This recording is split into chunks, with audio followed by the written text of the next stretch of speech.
ഈ മനുഷ്യന് അബദ്ധത്തിൽ അയാളുടെ പൂർവികരുടെ വാച്ച് നഷ്ടപ്പെട്ടു. അയാൾ അത് തിരഞ്ഞ് കടലിന്റെ ആഴങ്ങളിലേക്ക് പോയപ്പോൾ അവിടെ വെച്ച് അയാൾക്ക് വളരെ പഴയ ഒരു സ്വർണ്ണ കഠാര കിട്ടി. ആ കഠാരയിൽ വിലയേറിയ മഞ്ഞ രത്നങ്ങൾ പതിച്ചിരുന്നു. അയാൾക്ക് വളരെയധികം സന്തോഷമായി.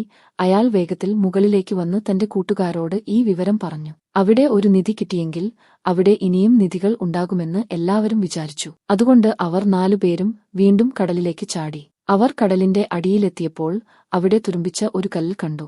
ഇത് പഴയ കപ്പലിന്റെ ഭാരക്കല്ലായിരിക്കുമെന്ന് അയാൾക്ക് തോന്നി.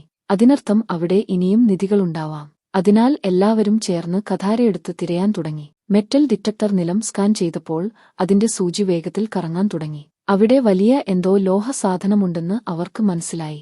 അവർ ഹെയർ ഡ്രയർ ഉപയോഗിച്ച് മണൽ നീക്കം ചെയ്തപ്പോൾ താഴെ വളരെ പഴയ ഒരു ഇരുമ്പ് പീരങ്കി കണ്ടു. കെയറും എയർ ബാഗും ഉപയോഗിച്ച് അത് മുകളിലേക്ക് ഉയർത്താൻ അവർ ശ്രമിച്ചു.